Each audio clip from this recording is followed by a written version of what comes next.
may call on John Lazaro from SPAR. Thank you so much. Magandang umaga.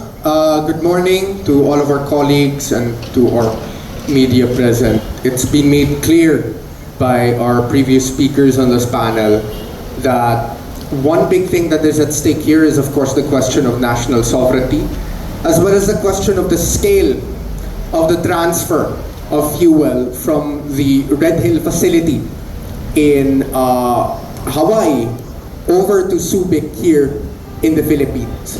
Now, what I want to underscore with the transfer of 39 million gallons of military fuel owned and to be used by the US Navy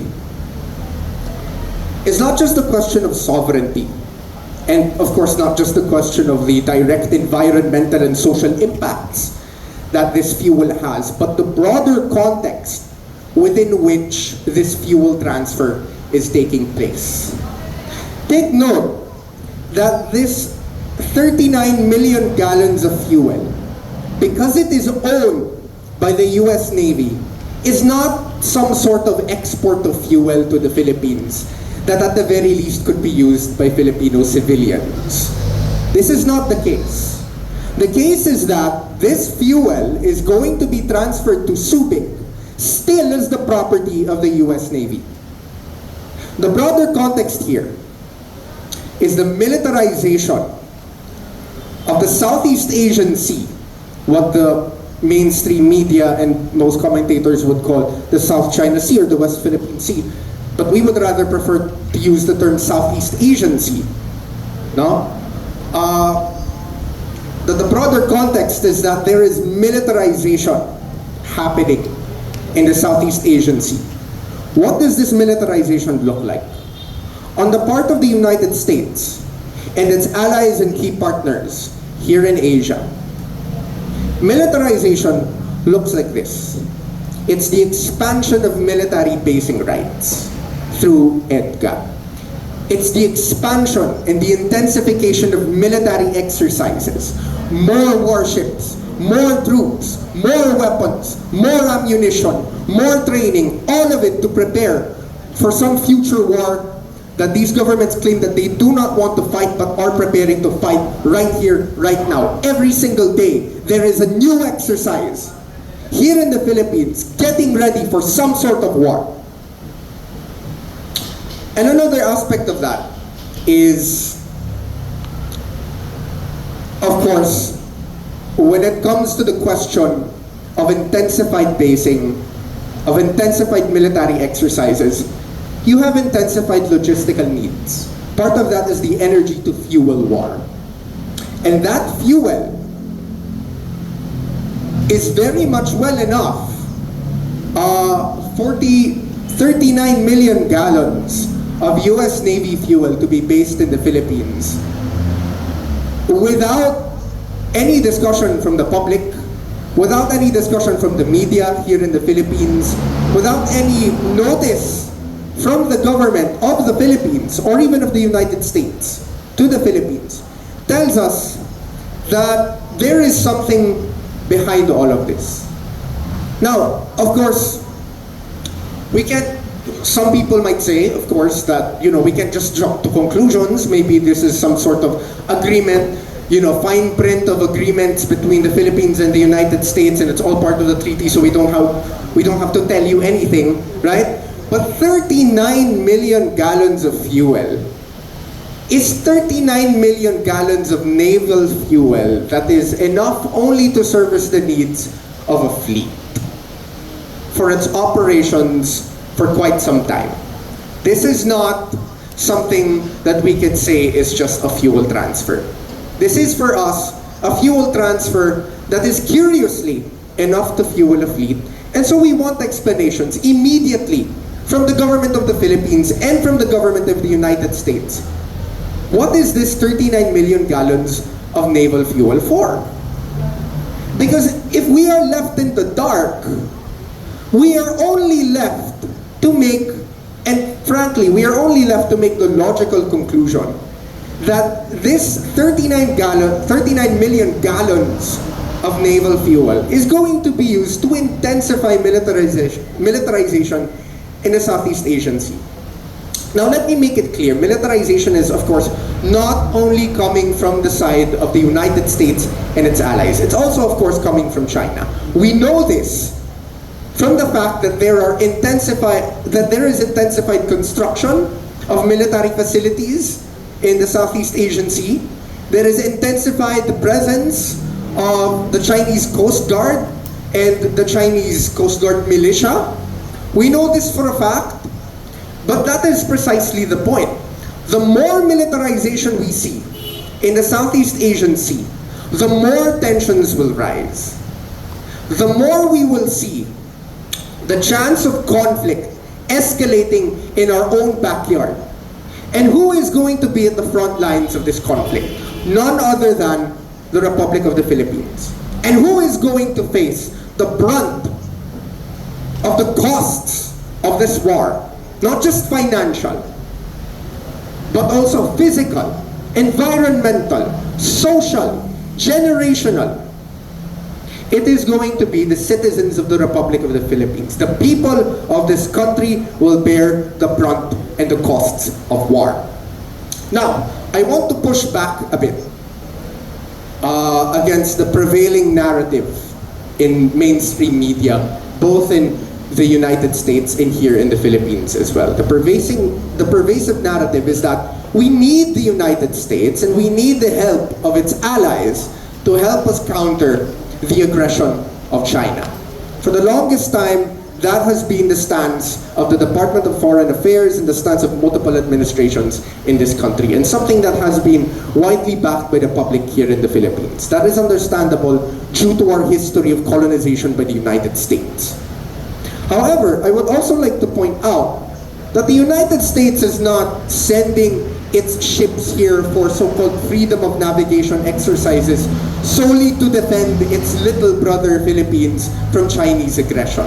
The broader, still, the big picture context here is that there is rising tensions and conflict between the United States and China that is not simply great power rivalry. It doesn't emerge simply because China is an emerging power and the United States doesn't like that. Let's call a spade a spade. This is imperialist rivalry.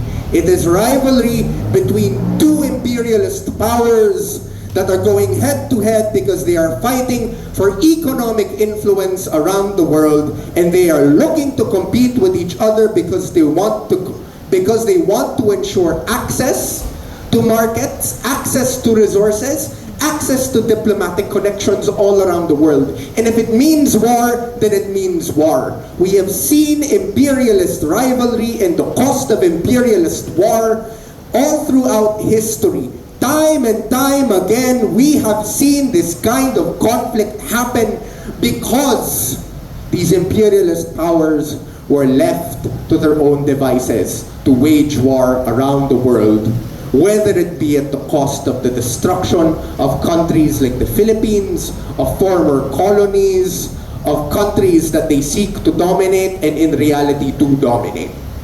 So we want to make the point that all of this historical and present environmental and social destruction that is happening right now and is about to worsen when this 39 million gallons of naval fuel arrives here in the Philippines and is stored here to fuel perhaps the needs of naval vessels coming from the US and its allies.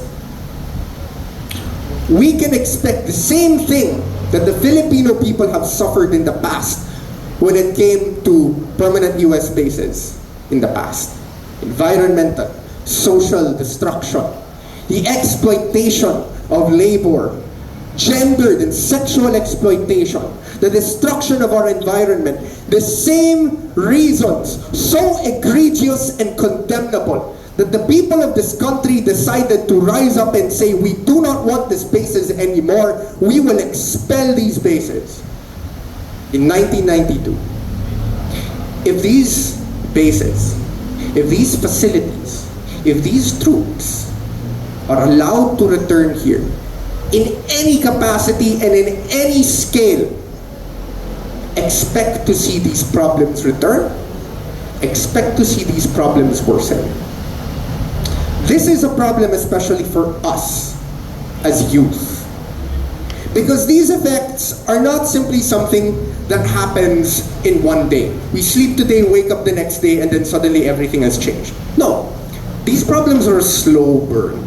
The climate crisis is a slow burn. It's accelerating day by day. We know that the climate crisis is getting worse, but it's something that's a slow burn. You don't see the changes happen instantly. At the same time, we don't see the effects of militarization just the day after. It takes months, it takes years, it takes decades, and then suddenly we find ourselves in a situation where we're suddenly in an open conflict. And we are going to be at the forefront of that conflict. So right now, what seems to be such an early stage, we want to call it out and say this is not actually an early stage. The US is already preparing for war. Already, the allies of the US here in the Asia Pacific are forming alliances precisely to prepare for this war that they claim they do not want, but is already something that they are preparing for. These alliances are the AUKUS and the Quad.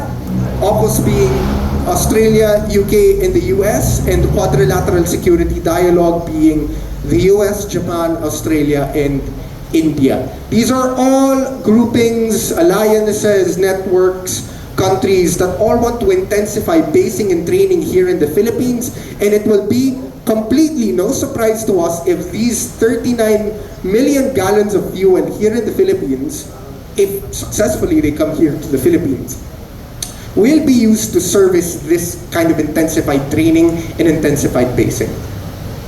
So of course, we reject all of these basing, and we want to make it clear that we have 4 demands coming from us, from Samahan ng Progresibong Kabataan or SPARC. Number 1, we want an immediate explanation from the governments of the Philippines and the United States on this fuel transfer from the Red Hill facility in Hawaii over here to Subic in the Philippines.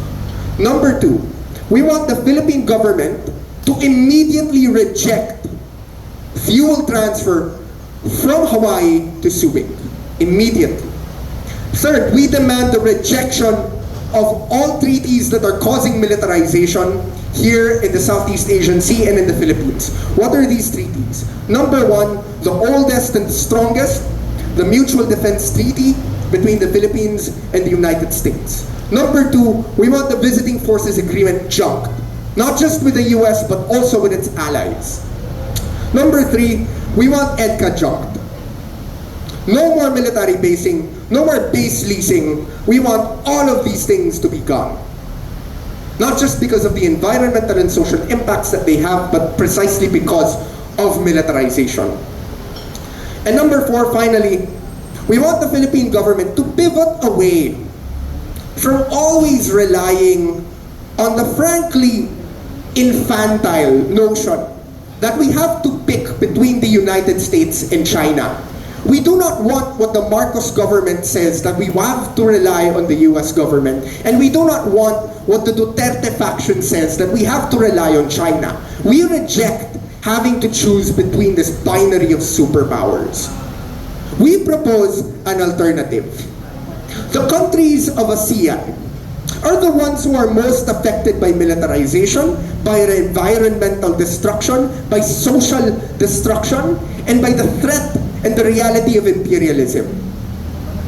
Our proposal is that the Philippine government should focus on building strong ties with ASEAN with the aim of forcing the demilitarization of the Southeast Asian Sea and forcing China to negotiate with the countries of ASEAN precisely to achieve the demilitarization of the Southeast Asian Sea, both for China and the United States. Thank you.